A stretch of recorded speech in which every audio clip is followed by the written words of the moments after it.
el premio Faro de Oro a la mejor conducción masculina a nivel nacional y mejor programa periodístico parlamentario nacional.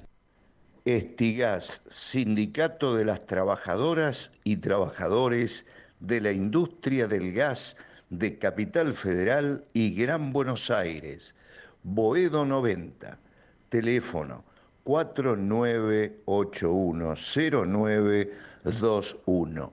Nobleza y bienestar, con fuerza y humildad. Gestión. Pablo Martín Blanco, secretario general. Estigas, tu gremio. Partido Demócrata Cristiano, auspicia por AM830, Radio del Pueblo, a La Noticia Tras el Espejo y a Planeta de Gremios y Política.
Qué grande Nicky Nicole, ahí con Los Ángeles Azules para empezar.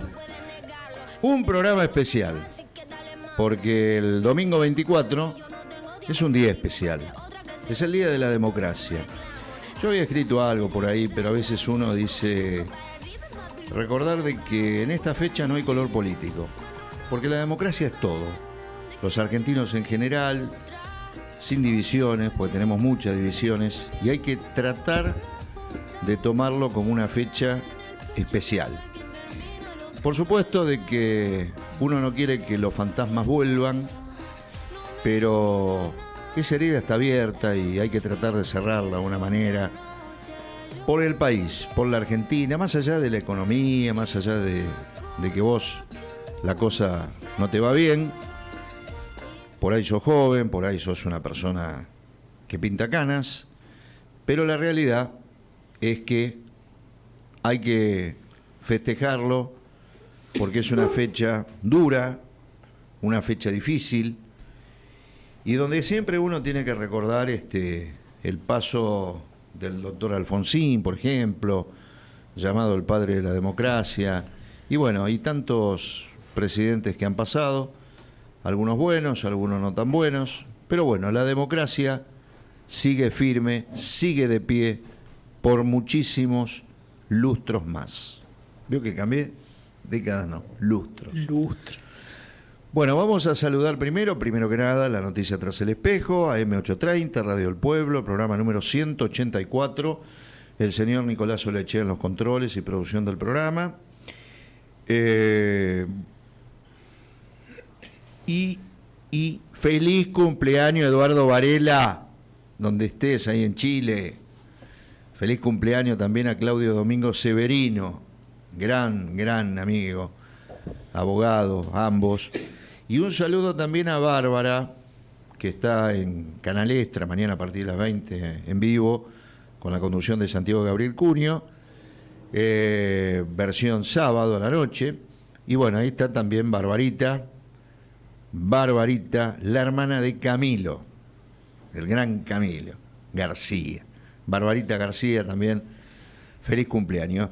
Y en una fecha como hoy, a ver qué tenemos, es el Día Mundial del Agua. En 1942 nace Leodán y en 1973 nace Mauro Zeta. Doctor Gustavo Varela, buenas noches, columnista de quilates de oro macizo de la Copa del Mundo. ¿Cómo anda? ¿Le gusta Nicky Nicole? No es mi onda. Me gusta, sí tiene una expresividad que le llega mucho a los jóvenes, ¿no? Bueno, me gusta, yo soy un pibe, así que a Usted mí me gusta. No, usted es un adolescente. Yo soy un adolescente. Ah. ¿Qué va a pensar del otro lado de la gente? ¿Qué va a decir la gente del otro lado?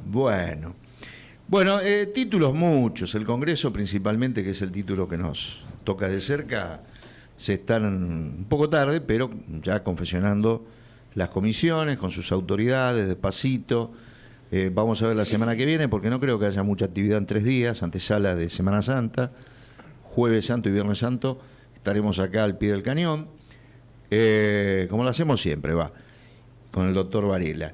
Y bueno, un congreso que se prepara para un abril que va a ser movido, a pesar de que el gobierno se está anticipando con el tema jubilados. Pero yo creo que va a haber alguna sesión.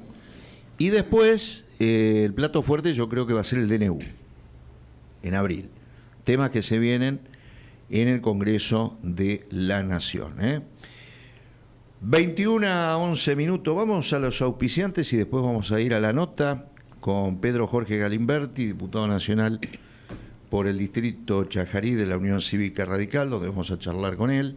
21 a 10 minutos, 19.4 la temperatura. Estuve con Ale Ricati y le manda saludos esta semana, con el senador Juan Carlos Pagotto anda, riojano. Y un saludo también a Luisito Daer, que esta semana fue el cumpleaños del doctor Luis Daer. Bueno, gracias a los amigos de Interdialer, que desde 1983, de Renato, el papá de Ale, ahí en la esquina de Avenida Rivadavia y esquina México 698 en Piñeiro, Avellaneda. Service 24 horas, grupo electrógeno. Tu grupo electrógeno lo conseguís llamando al 153-034-1269 o si no, 4228-9211.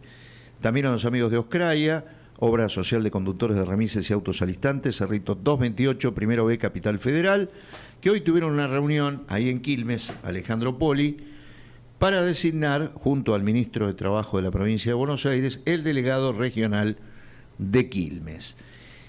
Empujes Argentinas SRL, Alicia Moró de Justo 2030, piso primero, aquí en Capital, que auspicia los viernes, vos sabés, ahí las pinceladas del amigo Alejandro Rapela, que ya estuvo en el programa y le mandamos un fuerte abrazo.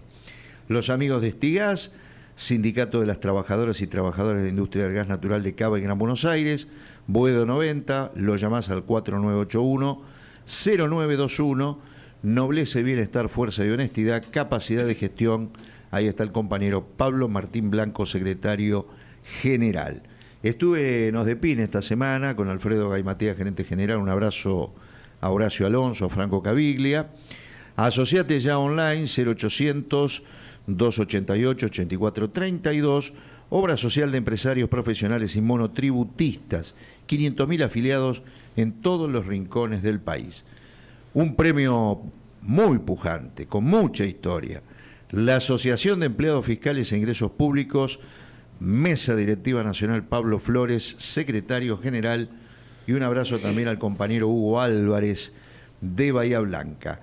Los compañeros de la Unión del Personal de Panaderías y Afines de Capital Federal, Lealtad y Fuerza, y el compañero José Luis Sánchez, conducción, secretario general en Avenida Rivadavia 3682. A los amigos de la Unión Docente Argentinos, con historia y predicando por los derechos de nuestros docentes a nivel nacional, Sergio Romero, secretario general, sufriendo con el tatengue.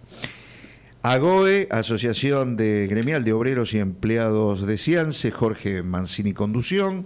Un fuerte abrazo a Fer, el tesorero del gremio. UTERA, la Unión de Trabajadores del Estado de la República Argentina, Rubén Grimaldi, secretario general, a toda la comisión directiva. Estaré esta semana por allí, por el sindicato, ahí con el PAMI, que viene difícil. Hoy despidieron en ANSES 1.600 trabajadores. ¿Cómo debe estar este compañero?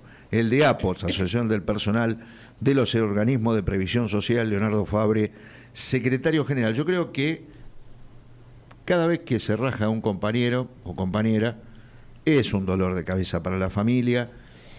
No es fácil en estos tiempos sobre la situación económica y que ocurran esas cosas.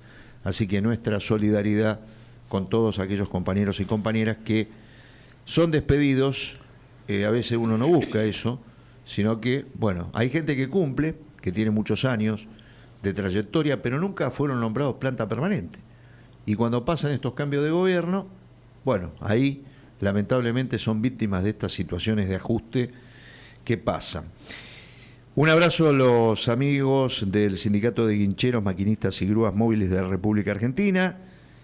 Para levantar al país, muchos guinches, compañero Roberto Eduardo Coria, secretario general, y a los amigos de FEPIRRA, que ahí está Juan Carlos Smith, que es el que conduce justamente el FEPIRRA, y la CAP, conducida por Sergio Tomás Sacia. Señoras, señores, 21:16 minutos, poco de música y vamos a la primera nota con Pedro Jorge Galimberti, diputado nacional UCR Chajarí.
No me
21 a 21 minutos.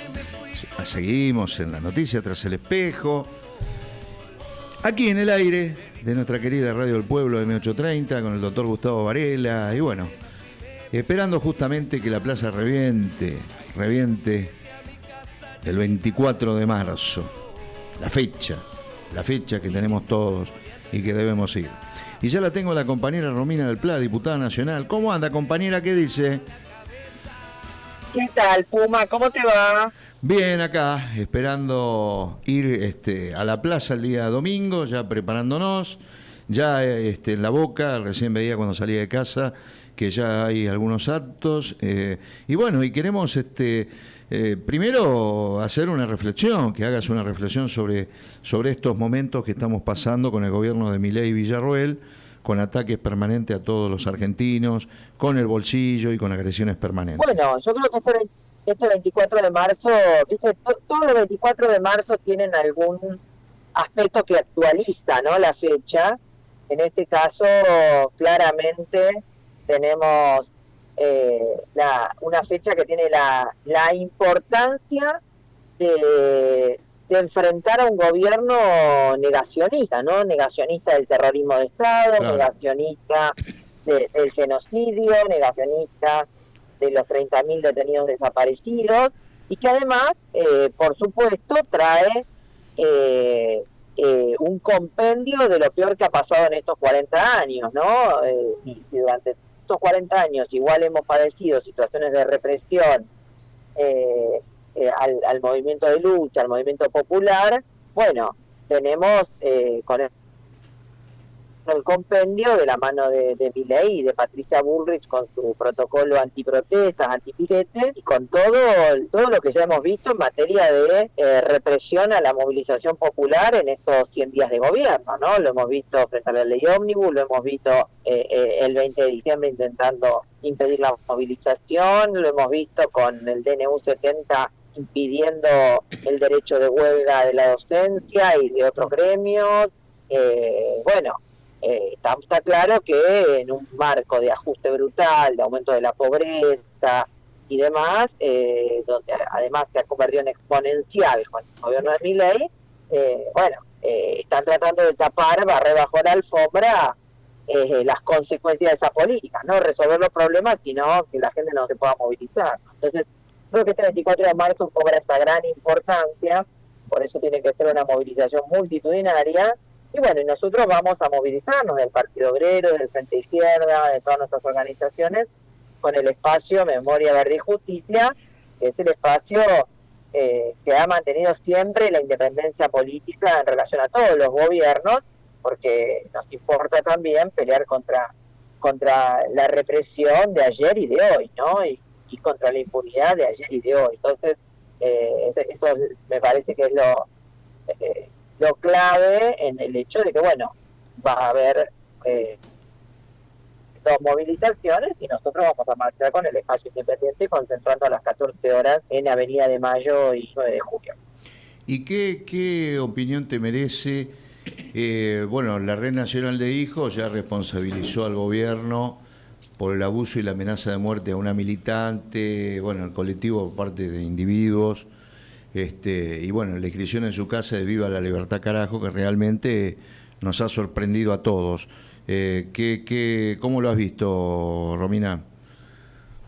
Bueno, yo lo he visto de una manera gravísima, ¿no? Lo que ha ocurrido con esta militante de Hijos es escalofriante, porque, nos está hablando de una amenaza directa, ¿no? De una situación no solo de abuso, de vejación, de daño físico y psicológico directo y concreto, sino de una serie de amenazas muy serias, ¿no? Lo más aparte claro las declaraciones de Villarruel, lo que se está diciendo de indulto a represores, o sea, un clima realmente que jamás hemos visto, por lo menos desde los años que uno tiene.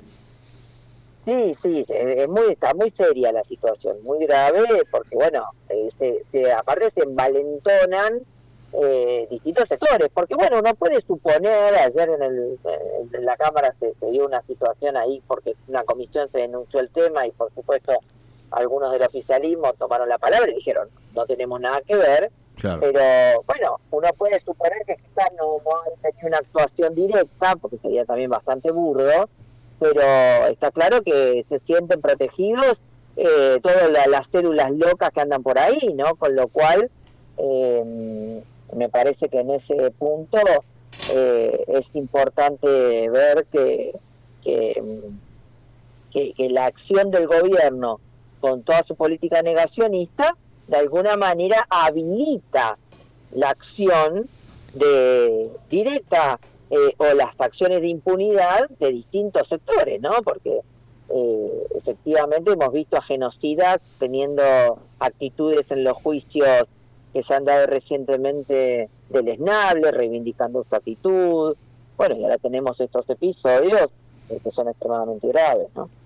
Y alguno también que anduvo por San Juan, que Palito Ortega fue a cantar, realmente cosas, viste, que pasan únicamente con este gobierno que está ahora. Sí, tremendo. Pues esas cosas que se van conociendo son tremendas porque se animan a salir. Siempre estuvieron y siempre denunciamos que los grupos de tareas estaban metidos en la medida en que tampoco nunca se investigó a todos y demás. Gran parte de los que participaron en la represión del Estado siguen integrando todas las estructuras y siguieron integrando hasta muy avanzado las estructuras. Bueno, recordemos Milani, ¿no? Jefe del ejército del gobierno kirchnerista, que nunca quisieron investigarlo seriamente a fondo. Entonces, esto es un tema y bueno, uno de los reclamos claros de la movilización del espacio Memoria, Verdad y Justicia, que vamos a realizar este 24, pero lo venimos realizando todos los 24, gobierno tras gobierno, es el tema de la apertura integral de los archivos, porque acá hay temas que siguen sin resolución, como el paradero de los más de 600 hoy ya adultos, pero bebés que han sido robados bajo la dictadura, y justamente la apertura de los archivos tiene que permitir saber quién se llevó a esos chicos, quiénes son los responsables de algunos de los crímenes más graves y con más consecuencias que no se han investigado a fondo, ¿no? Entonces, y también los temas son muy actuales. Y también déjame agregar el rol de la Iglesia que tuvo en esas épocas, que a veces, viste, se trata de no hablar. Totalmente. El rol de la Iglesia como protección y amparo y justificación de la dictadura, por eso, bueno, a veces es muy largo para escribirlo, ¿no? En un volante, en un texto, pero el golpe cívico, eclesiástico, militar, hay que tenerlo claro, que la Iglesia fue una pata muy firme de la dictadura y con intervención activa. Realmente ahora que han salido investigaciones de fondo sobre el tema, es escalofriante la intervención de la Iglesia bajo la dictadura, ¿no? Me parece que eso hay que tenerlo también con mucho rigor, porque bueno, son además los que siguen sosteniendo y protegiendo a los genocidas, ¿no? Y bueno, hoy hubo otra denuncia que se conoció muy seria, de la hija de Adriana Calvo. Justamente recordemos, para mucha gente que por ahí no conocía algunos detalles, algunos casos, Adriana Calvo es la mujer embarazada que tuvo a su hija en cautiverio, que es una de las testigos más valientes del juicio a las juntas. Adriana falleció el año pasado, fue una de las fundadoras de familiares de ex detenidos desaparecidos, y justamente la hija Teresa, que es docente universitaria, ha sido amenazada reiteradamente en estos últimos meses, y bueno, y recibió una amenaza muy importante ahora, con lo cual bueno, se está denunciando este tema desde la Asociación Gremial Docente de la UBA y demás, porque bueno, es uno de los temas más serios que existen, ¿no? Y me parece que es muy grave. En el Estado están despidiendo, bueno, hoy 1.600 trabajadores. En ANSES se habla de un número de 70.000, que es una locura. Persecución, ayer estábamos escuchando un informe sobre Sandra Petovelo y la persecución que se está haciendo con algunos jóvenes, llamados los monaguillos, que están con Marcelo Rubén Basilota, que es el hermano de Hugo Basilota, dueño de Guaymallén, y que están revisando las computadoras de los trabajadores. Ahora, el sector docente, bueno, vemos, Baradel dormido, no habla más, y los docentes están cada vez peor, y los jubilados docentes especialmente. ¿Cómo estás viendo vos desde el área docente, como dirigente docente? Bueno, mira, la situación es gravísima, porque por un lado, bueno, tenés la situación de los jubilados y jubiladas en general, que es tremenda. Ahora va a sacar un decreto, porque no se banca ni siquiera un debate, aunque sea deformado en el Congreso, es notable, ¿no? Ayer funcionó la Comisión de Previsión y a la tarde nos enteramos que va a meter el decretazo, una cosa espantosa. Sí, que va a meter, exactamente, una locura, la movilidad. Una locura. Ahora el tema de que no va a resolver nada de los jubilados, lo va a empeorar. Este tema de los despidos en el Estado es gravísimo. Claro, por eso te preguntaba. Todo tiene consecuencias, mira, no solo el problema de los despedidos y de lo grave de los miles de compañeros y compañeras que están quedando ya sin trabajo, sino que todos esos trabajadores justamente realizan una tarea que es muy necesaria. Claro. Entonces, ahí hoy estaba hablando con un compañero de La Pampa que, digamos, era trabajador del Instituto de Agricultura Familiar, ¿no? Sí, bueno, sí. Tienen un trabajo con las comunidades real, concreto, efectivo. Los trabajadores de agricultura familiar muchas veces son la única protección que tienen familias campesinas en lugares donde abunda el ataque para echarlo de sus tierras, para la sojización, para la apropiación de los terrenos comunitarios, etcétera. Entonces, el despido no es solo el despido del compañero, es todo lo que pasa con la gente que recibía una atención de ese sector, ni hablar de la salud, bueno, todo lo que ya conocemos. Y en docentes, la educación ha sido especialmente atacada.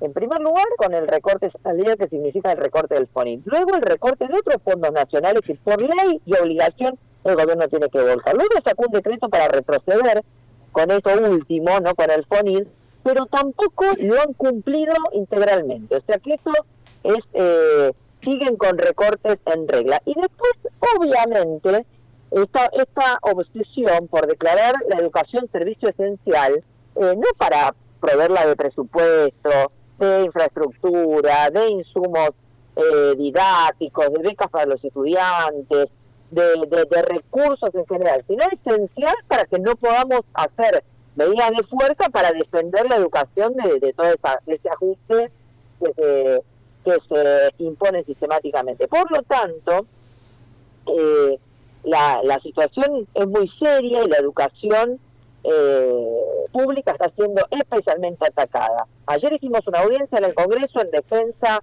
del FONIT para que se convoque una sesión especial. Había una sesión especial convocada que la sacrificaron quienes la convocaron en los acuerdos con Milei para la conformación de las comisiones, que ya vimos que es más engaño que una realidad, pero a la vez está habiendo conflictos docentes en Neuquén, en Santa Fe, en Córdoba. Se han desarrollado distintos procesos de lucha. En Tucumán hay un proceso de rebelión muy importante, incluso contra las direcciones sindicales que han firmado un pacto, una paritaria completamente a la baja. O sea, hay una situación que va a ir caldeando cada vez más en la educación pública. Y además ahora, ayer se conoció la resolución del voucher educativo donde le dan un monto de dinero a aquellas familias para que paguen los aumentos que no pueden pagar en las escuelas privadas. O sea, que el dinero, hemos sacado la cuenta y es dinero equivalente. El dinero que no está pagando el gobierno de FONIT, del salario a los docentes, es el que está yendo a las patronales de las escuelas privadas, o el que va a ir mediante ese voucher educativo. Entonces, bueno, es todo un concepto, ¿no?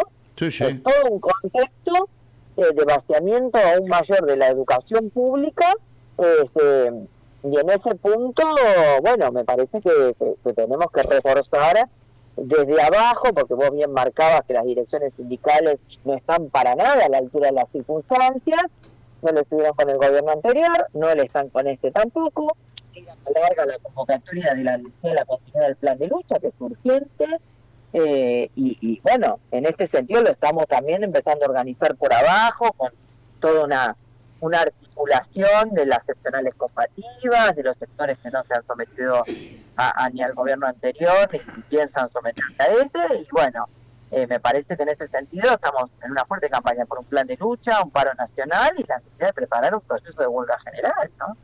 Ahora, cuando hay personajes como Daniel Scielichi, que está radicado, empresario argentino radicado en Uruguay, que le dio apoyo económico en la campaña Milei, que ha puesto a su sobrino en la Embajada de Francia.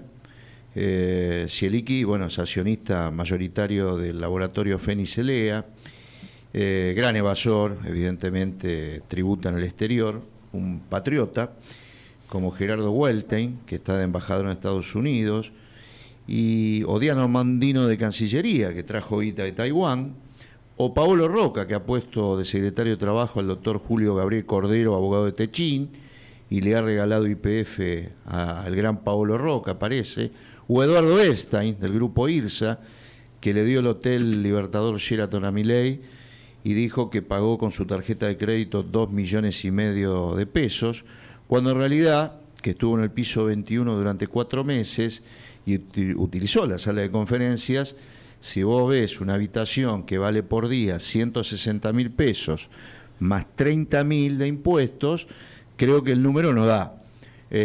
Ahora, eso sí, claramente, a Estein le dieron la Agencia Nacional de Bienes, pusieron a Nicolás Alberto Pajós, que tiene 25 años, que quiere hacer el Dubái porteño en la costanera sur, y todos los de La Boca nos vamos a inundar, y la zona sur de la ciudad, y que tiene 1 millón de hectáreas en Argentina, y que lo quieren beneficiar con la ley de bosques. A ver, yo digo, con todos estos personajes, ¿cómo salimos de esto? Bueno, otra cuenta que acabas de hacer un resumen de la verdadera casta. Esa es la verdadera casta. Sí, Esa es la verdadera casta que vive a costillas del Estado, que vive a costillas de robarse los recursos y los bienes comunes del país, que vive a costillas de explotar a los trabajadores, a los que ninguno de todos esos les paga. De hecho, Paolo Roca en este momento tiene un fuerte proceso de lucha en las propias empresas del grupo Techín, porque es incapaz de pagarle 2 pesos con 50 a los trabajadores. Entonces, todo eso es la casta, que es la que verdaderamente gobierna y está recibiendo todos los beneficios, y frente a la cual tenemos que desenvolver a fondo un proceso de lucha. Yo creo que salimos de esto organizándonos en forma independiente y saliendo a luchar. Esto me parece que es clave. Yo te mencionaba el tema de la necesidad de preparar la huelga general, porque realmente es la tarea. No se lo va a derrotar ni con lobbies parlamentarios, no se lo va a derrotar con medidas aisladas, ni con protestas en las redes sociales. A este gobierno hay que derrotarlo, y la única manera es preparando un gran proceso de lucha. En este punto estamos impulsando, esperamos que la semana próxima se termine de darle forma, una gran Asamblea Nacional de Trabajadores Ocupados, Desocupados, Asambleas Populares, el Movimiento de la Cultura, o sea, de distintos sectores, jubilados, que necesitamos, jubilados también, que necesitamos que actúen en común y desenvolvamos la puesta en pie de un plan de lucha. Así que estamos en esto, creo que en ese sentido va a ser uno de los temas importantes del siguiente mojón después de esta marcha multitudinaria del 24 de marzo. Yo creo que vamos a hacer muchos el 24. El doctor Gustavo Varela, columnista del programa, te quiere hacer una consulta. ¿Qué tal, Romina? Buenas noches. Gustavo Varela te saluda. Y voy a hacer un poco de abogado del diablo, porque hace 4 meses... Pero no porque es independiente. Porque... No. Hace 4 meses, un señor que hablaba del curro de los derechos humanos, que decía que toda la dirigencia política era una basura, por decirlo de alguna manera, obtuvo el 56% de los votos. más allá del rechazo unánime de todos los dirigentes políticos, todo el arco político, aunque una parte de ese arco político, el más cercano ideológicamente, después termina acercándose a Milei. Recuerdo muy bien la carta de la intelectualidad, en la cual llamaba, que era un llamado desesperado a votar en contra de Milei. Y uno que hace muchos años que está en esto del análisis político, también llega a la conclusión de que la dirigencia política, y en esto dirigencia de derechos humanos, sindical, todo, es visto por buena parte de la sociedad como esa porquería de la cual habla Milei. ¿Esto te mueve a alguna reflexión o te parece que es todo un engaño y que esto es pasajero? ¿Hay alguna autocrítica en esto que muchos dicen que esa dirigencia docente, en la figura de Baradel, en el caso de Moyano, en el caso de los políticos, Insaurralde, en fin, lo que vos quieras, esos son los verdaderos constructores de Milei? No comparto eso. Comparto lo que vos decís, en el sentido de que le han allanado el camino de un modo excepcional. Y lo siguen haciendo, porque me parece a mí que cada reproche, cada crítica visceral y muchas veces justificada, claro, contra Milei, le da combustible a este liderazgo tan atípico. Mira, yo creo que hay dos cosas. Por un lado, está claro que Milei es el resultado del fracaso completo de los gobiernos de los últimos 40 años, y en ese sentido me parece que hay que ser muy... es muy claro que todas esas medidas de aumento de la pobreza, de precarización laboral, de agarrar distintos sectores del Estado como si fueran botines propios, todo eso se ha visto y ha sido repudiado fuertemente por todo un sector de la población harta de todo esto, ¿no? Y creo que ese es el combustible de Milei y en ese sentido es así que ha llegado a ese lugar. Por eso nosotros desde el Partido Obrero hemos tenido una posición de independencia fuerte también en relación al peronismo, ¿no? Y al kirchnerismo, pero al peronismo en su conjunto. Nosotros no llamamos a votar a Massa, no nos subordinamos, hemos mantenido una posición de independencia porque no consideramos que justamente se pueda borrar todo lo que han hecho estando en los gobiernos, ¿no? Y claro, solo el peronismo, el macrismo, los radicales, etcétera. Y por eso también nosotros enfrentamos a estas conducciones sindicales, somos la oposición y por eso hemos hecho todo este trabajo tan difícil a veces, pero tan necesario. Pero a la vez yo veo que en el terreno de los que votaron a Milei ya empieza a haber una decepción cada vez más notable, que bueno, va a su ritmo, pero me parece que en ese sentido ya empezamos a ver gente que votó al gobierno actual y que empieza a darse cuenta que la casta no es la que ha sido ajustada, sino que la casta está en el gobierno, ¿no? Sin ir más lejos, ayer nos reunimos con los intendentes de Río Turbio y de 28 de noviembre que están recorriendo bloques y me comentaban que en la mina de ICRT, que ahora pretenden privatizar, hay trabajadores que votaron a Milei y que ahora se dan cuenta que le van a cerrar su fuente de trabajo, que no ajustaron a la casta. Entonces empieza a haber ese descontento que bueno, que hay que verlo, que hay que trabajarlo y sobre todo hay que darle un canal. Por eso estamos tan preocupados por poder organizar estos procesos, ¿no? Romy, te agradecemos mucho. El día domingo hay que estar en la plaza y bueno, y vos sabés que ahí siempre estamos, aquí desde la Noticia Tras el Espejo y Radio El Pueblo. Muchísimas gracias, un saludo a ustedes y bueno, espero que nos crucemos el domingo y que estamos realmente miles copando la plaza y demostrando que hay que seguir planteando el castigo a todos los genocidas.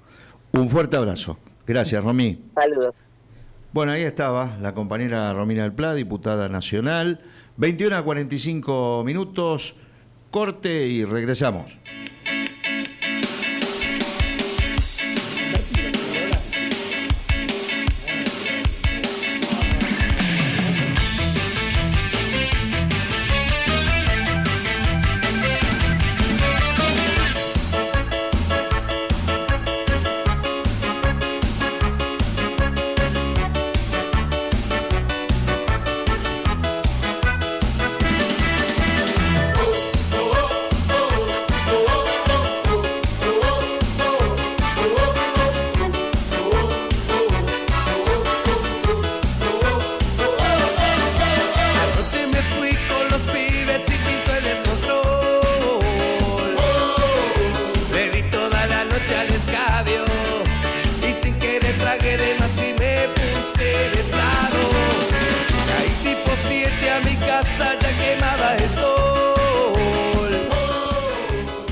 21:46, recta final aquí en La Noticia Tras el Espejo, en Radio El Pueblo, AM830, todo el país en vivo. Y ya lo tenemos al diputado nacional Pedro Jorge Galimberti, de Chajarí, que fue 2 veces intendente, diputado nacional, y que lo vemos ahí en todos los medios. Está en todos los medios. Diputado TV, toda la semana prácticamente lo he visto. Pero ya lo tengo en línea y quiero conversar con él. ¿Cómo andás, Pedro? ¿Qué decís? Juan Carlos El Puma Rodríguez y el doctor Gustavo Varela, te saludamos. Tal como les va a ustedes allí en estudio, buenas noches para la audiencia. Muy bien, muy bien. ¿Cómo está la situación después de, este temporal, que yo digo que son 7 días, 4 la semana anterior y 3 de esta? ¿Cómo está la situación en la provincia?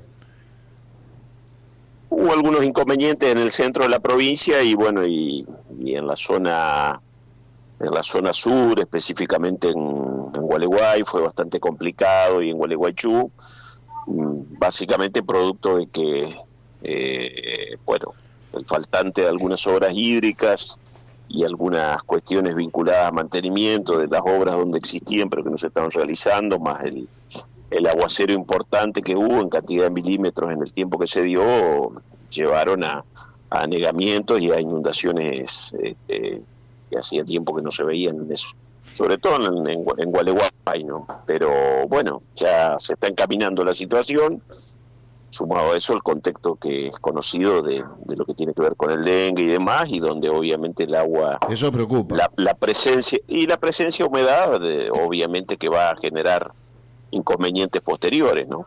Sí, dicen que recién decía Eduardo López del Hospital del Niño de Capital que va a estar todo el año, o sea que va a ser un tema, prácticamente una cuestión de Estado. ¿Cómo estás viendo la movilidad jubilatoria? Porque estuviste trabajando bastante. Una cosa es lo que se dice y otra es lo que efectivamente está pasando. El gobierno está tratando de solucionar haberes jubilatorios que han quedado absolutamente retrasados por la fórmula actual que tienen, una fórmula que fue diseñada en el gobierno anterior, y ha continuado con la política, sobre todo que se asentó en el último tiempo del gobierno de Alberto Fernández, con Sergio Massa como ministro de Economía, en ese complemento, está todos los meses un bono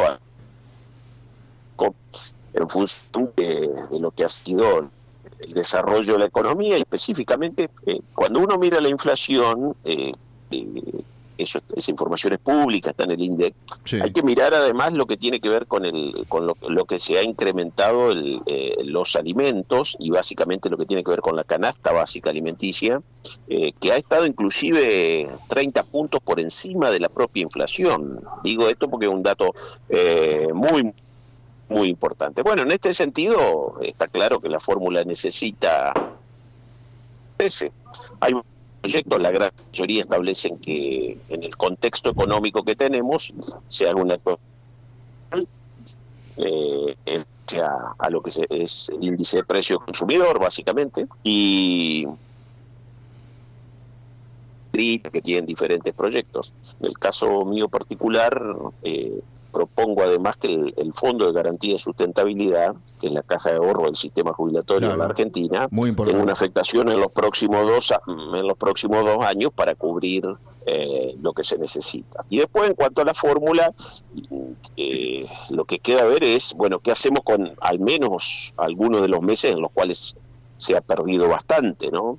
Entre la inflación y la fórmula que se aplica, que le ha duplicado la inflación a la fórmula que tenemos actualmente establecida en la ley 27.609.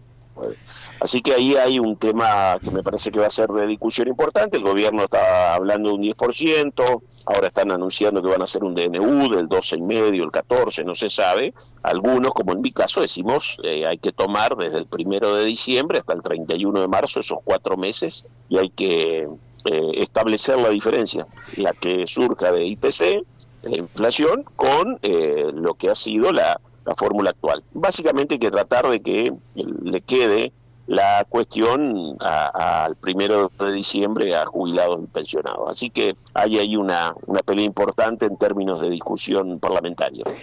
Pedro, ¿Cómo va? Buenas noches. ¿Qué tal? Gustavo Varela te saluda acá acompañando al Puma. Mirá, bueno, vos siendo de Chajarí, ciudad hermosa, si las hay, como todo es el litoral termal del río Uruguay, ha sido intendente del pueblo. La más linda del país. Y sí, bueno, yo te digo, Federación es Pinamar, ¿eh? Bueno, es Pinamar. toda la provincia. Es hermosa, pero bueno, más allá de los piropos al litoral del río Uruguay, yo te quería preguntar, Pedro, por la actividad citrícola que es tan importante allá, y esta decisión de importar naranjas, permitir importar naranjas que vendrían de Egipto. El tema supongo que vos lo dominás, bueno, contanos algo del tema, ¿cómo ves la cuestión esta? Sí, han vuelto a aparecer. En realidad suelen venir en determinado momento, tiene que ver... Hoy hay citrus prácticamente en todo el año en la Argentina, a diferencia de hace 30, 40 años atrás. Se ha ido ampliando el plazo de tiempo durante el cual hay producción de cítricos en determinados momentos. Marzo es uno de los meses más complicados, en el sentido de que ni el citro que viene del norte, ni por ahí, cuando digo el norte estoy hablando de Corrientes, Misiones, recién está comenzando a aparecer alguna de las variedades fruta que está sometido a proceso de enfriamiento, de cámara, de posterior maduración.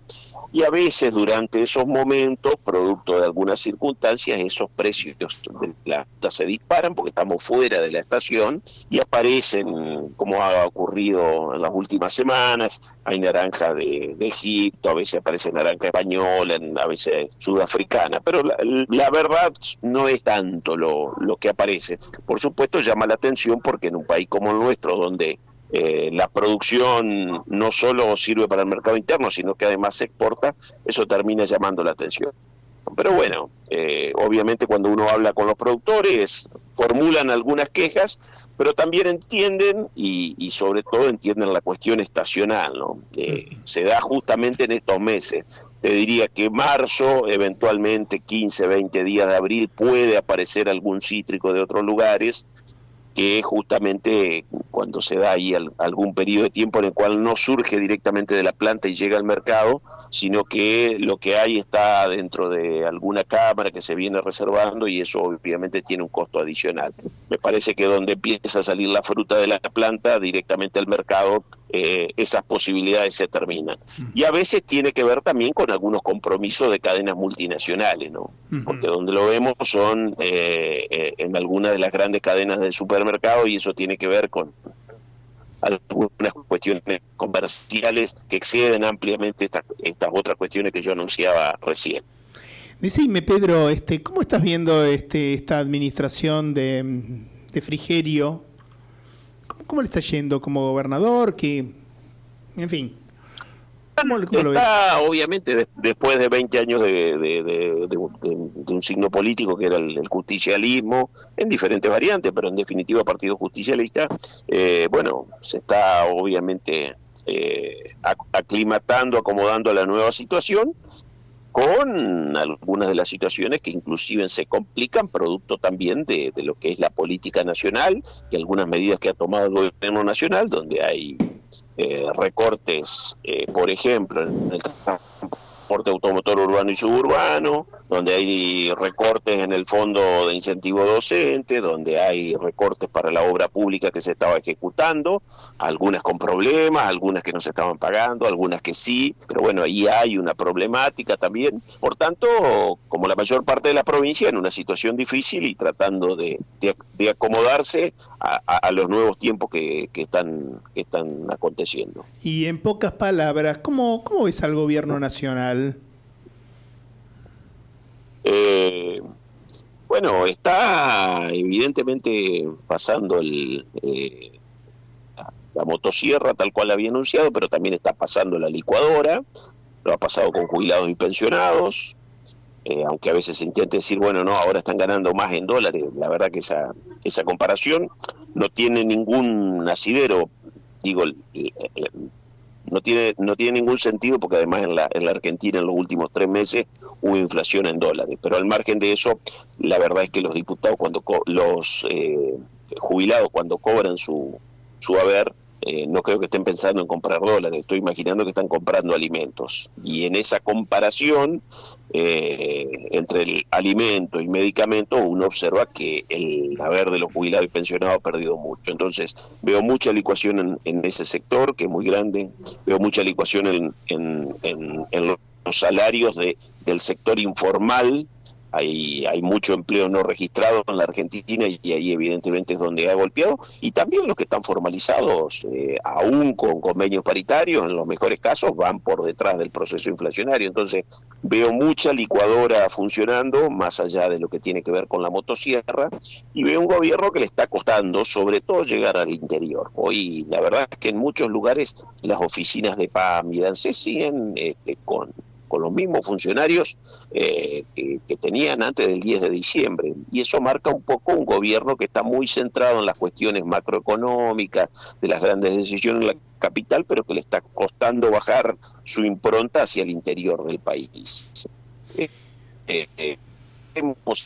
Después advierto que hay un gobierno, independientemente de sus buenas intenciones, que ha tomado también el Congreso de la Nación, como Puchinval, así como el gobierno de Cristina o el de Alberto, se encargaron de desatar, entre comillas, una guerra continua o un ida y vuelta continuo con el Poder Judicial. A mí me da la sensación de que el gobierno de Milei lo está haciendo con el Congreso de la Nación. Pero bueno, son las batallas que tenemos que dar en lo que viene por delante.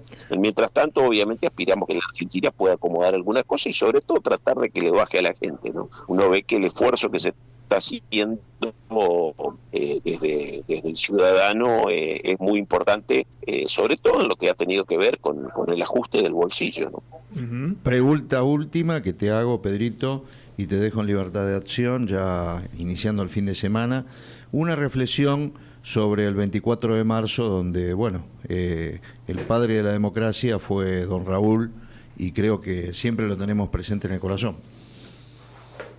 La historia siempre va dejando enseñanza, y básicamente cuando se ve la historia y está la presencia de la violencia y la violencia política y la violencia que se encarnó en el Estado, obviamente a partir del 24 de marzo del 76 con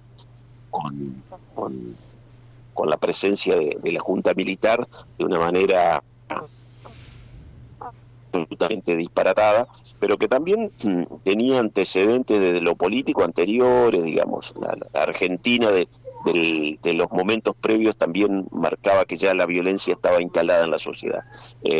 Está claro que la violencia siempre termina siendo un disparador de otras cuestiones. Está claro además que a partir de que esa violencia se encarnó y se institucionalizó en un poder de facto, significó lo que significó en la Argentina, y me parece que de esas lecciones de la historia hay que aprender, y por sobre todas las cosas, bueno, hay que leer qué es lo que se fue dando, ¿no? Desde el proceso, lo que fue el juzgamiento de la Junta, que fue un hecho histórico para la humanidad, no solo para la Argentina. ¿Qué significaron luego la ley de punto final y obediencia de vida? ¿Qué significaron los indultos? ¿Qué significó el nunca más? Y por sobre todas las cosas, lo que ha ido aprendiendo el pueblo. Así que a mí me parece que esto siempre hay que tenerlo ahí, presente, para no volver a cometer esos errores que evidentemente nos han hecho muchísimo daño a los argentinos. Y que el 27 de marzo, en el Comité Provincia de la Unión Cívica Radical, hay un homenaje a Ricardo Gil Lavedra. Pedrito, te mando un gran abrazo. Muchas gracias a ustedes, un gran abrazo y buen saludo. Buen fin de semana. Señoras, señores, ha pasado el diputado nacional Pedro Jorge Galimberti, hombre chajarí de la Unión Cívica Radical de la querida provincia de Entre Ríos. Gracias, doctor Gustavo Varela. Gracias, Puma. Gracias, Nicolás Echea en los controles. Señoras, señores, próximo jueves, Dios mediante, Jueves Santo, en Planeta de Gremios y Política, y Viernes Santo en La Noticia Tras el Espejo. 19 horas el jueves, 21 horas el viernes. Gracias. Juan Carlos El Puma Rodríguez te dice chau.